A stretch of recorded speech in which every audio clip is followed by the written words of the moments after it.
+2 കഴിഞ്ഞാൽ ഡോക്ടർ ആവണമെന്ന ആഗ്രഹമുള്ളവർക്കാണ് ഈ വീഡിയോ. മുഴുവൻ കാര്യങ്ങളും മനസ്സിലാക്കാൻ അവസാനം വരെ കാണൂ. ആദ്യം ചെയ്യേണ്ടത് +2വിന് നല്ല മാർക്ക് വാങ്ങുക എന്നുള്ളതാണ്. രണ്ടാമതായി നീറ്റ് എക്സാമിൽ എന്നുവെച്ചാൽ നാഷണൽ എലിജിബിലിറ്റി കം എൻട്രൻസ് ടെസ്റ്റിൽ നല്ല റാങ്ക് വാങ്ങിക്കുകയും വേണം. ഇനി നീറ്റ് പാസ്സാകാഞ്ഞാൽ എൻ്റെ ഡോക്ടർ ആകാനുള്ള സ്വപ്നം അവസാനിക്കുമോ എന്ന ചോദ്യത്തിന് ഉത്തരം ഇല്ല എന്നാണ്. ആദ്യം ഇന്ത്യയിലെ MBBS അഡ്മിഷനെ കുറിച്ച് മനസ്സിലാക്കാം. ഇന്ത്യയിൽ MBBS പഠിക്കണമെങ്കിൽ നീറ്റ് UG നിർബന്ധമാണ്. ഗവൺമെൻറ് മെഡിക്കൽ കോളേജ് ആയാലും പ്രൈവറ്റ് മെഡിക്കൽ കോളേജ് ആയാലും ഡീംഡ് യൂണിവേഴ്സിറ്റി ആയാലും പ്രവേശനം നീറ്റ് റാങ്കിൻ്റെ അടിസ്ഥാനത്തിലാണ്. ഗവൺമെൻറ് മെഡിക്കൽ കോളേജിൽ മികച്ച റാങ്ക് നേടിയാൽ വളരെ കുറഞ്ഞ ഫീസിൽ പഠിക്കാൻ കഴിയും. പ്രൈവറ്റ് മെഡിക്കൽ കോളേജിൽ ഫീസ് കൂടുതലായിരിക്കും. ഡീംഡ് യൂണിവേഴ്സിറ്റിയിലും NRI കോട്ടയിലും അവസരങ്ങളുണ്ട്. നീറ്റ് പരീക്ഷയിൽ മാർക്ക് മാത്രമല്ല, നിങ്ങളുടെ ഓൾ ഇന്ത്യ റാങ്ക് ആണ് ഏറ്റവും പ്രധാനപ്പെട്ടത്. ഒരേ മാർക്ക് നേടിയാലും ഓരോ വർഷവും പരീക്ഷയുടെ ബുദ്ധിമുട്ടും മത്സരവും അനുസരിച്ച് റാങ്ക് മാറാം. അതിനാൽ അഡ്മിഷൻ തീരുമാനിക്കുന്നത് പ്രധാനമായും നീറ്റ് റാങ്ക് അടിസ്ഥാനമാക്കിയാണ്. ഒരു പൊതുവായ ധാരണയ്ക്ക് ഒരു സ്റ്റുഡൻറ്റിന് 70% എബോവ് +2ന് മാർക്ക് ഉണ്ടെങ്കിൽ, അതേപോലെ നീറ്റ് എക്സാമിൽ 1000 to 3000 ഉള്ളിലുള്ള റാങ്ക് ആണ് വരുന്നതെങ്കിൽ ഇന്ത്യയിൽ ഏറ്റവും മികച്ച മെഡിക്കൽ കോളേജുകളിൽ അഡ്മിഷൻ കിട്ടാൻ സാധിക്കും.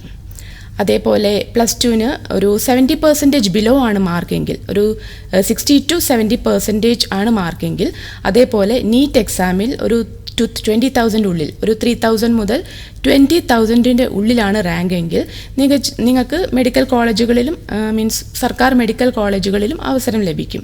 പക്ഷേ ഒരു 20,000 to 50,000 ഉള്ളിലാണ് നിങ്ങളുടെ നീറ്റ് റാങ്ക് എങ്കിൽ നിങ്ങൾക്ക് സാധ്യത ഉണ്ട്, പ്രത്യേകിച്ച് സ്റ്റേറ്റ് കോട്ടയിൽ സാധ്യതയുണ്ട്.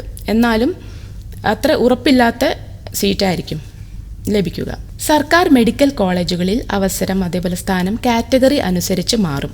സ്വകാര്യ മെഡിക്കൽ കോളേജുകളും നല്ല ഒരു ഓപ്ഷനാണ്. ഓർമ്മിക്കുക, ഇവ ഏകദേശം കണക്കുകൾ മാത്രമാണ്. ഓരോ വർഷവും cut off, rank, counselling result മാറുന്നതിനാൽ ഔദ്യോഗിക കൗൺസിലിംഗ് വിവരങ്ങൾ പരിശോധിക്കണം. MBBS ആഗ്രഹം ഉള്ള പലർക്കും സർക്കാർ സീറ്റ് ലഭിക്കണമെന്നില്ല. അതുകൊണ്ട് സ്വപ്നം ഉപേക്ഷിക്കേണ്ട കാര്യമില്ല. ഇപ്പോൾ നിരവധി രാജ്യങ്ങളിൽ ഇന്ത്യൻ വിദ്യാർത്ഥികൾക്ക് MBBS പഠിക്കാനുള്ള അവസരമുണ്ട്. ഉദാഹരണത്തിന് Russia, Georgia, Kazakhstan, Uzbekistan, Kyrgyzstan, Nepal, Bangladesh, Philippines, Egypt, അതുപോലെ ചില യൂറോപ്യൻ രാജ്യങ്ങൾ എന്നിവിടങ്ങളിൽ അഡ്മിഷൻ ലഭിക്കാൻ പല സർവകലാശാലകളും നീറ്റ് യോഗ്യത ആവശ്യപ്പെടുന്നുണ്ട്. വിദേശത്ത് MBBS പഠിച്ച ശേഷം ഇന്ത്യയിൽ മെഡിക്കൽ പ്രാക്ടീസ് ചെയ്യാൻ ആഗ്രഹിക്കുന്നവർക്ക് നിലവിലുള്ള നിയമങ്ങൾ പ്രകാരം ആവശ്യമായ ലൈസൻസിംഗ് പരീക്ഷകളും മറ്റ് ചട്ടങ്ങളും പാലിക്കണം. അതുകൊണ്ട് വിദേശ സർവകലാശാല തിരഞ്ഞെടുക്കുമ്പോൾ ശ്രദ്ധിക്കേണ്ട കാര്യങ്ങൾ വളരെ പ്രധാനമാണ്. ഒന്നാമത്തെ കാര്യം, യൂണിവേഴ്സിറ്റി അംഗീകൃതമാണോ? പഠന നിലവാരം എങ്ങനെയാണ്? ആശുപത്രിയിലെ ക്ലിനിക്കൽ ട്രെയിനിങ് ലഭിക്കുന്നുണ്ടോ? ആകെ ഫീസ്, ഹോസ്റ്റൽ, ജീവിത ചെലവ് എത്രയാണ്? പഠനം പൂർത്തിയാക്കിയ ശേഷം ഇന്ത്യയിലോ മറ്റ് രാജ്യങ്ങളിലോ ലൈസൻസ് നേടാനുള്ള യോഗ്യത ലഭിക്കുമോ? ഈ കാര്യങ്ങൾ പരിശോധിക്കാതെ ഒരിക്കലും അഡ്മിഷൻ എടുക്കരുത്.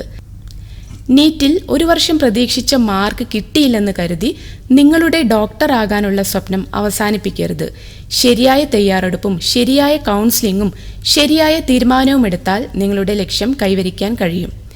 ഈ വീഡിയോ ഉപകാരപ്പെട്ടെങ്കിൽ ലൈക്ക് ചെയ്യൂ, നിങ്ങളുടെ സുഹൃത്തുക്കൾക്കും ഷെയർ ചെയ്യൂ.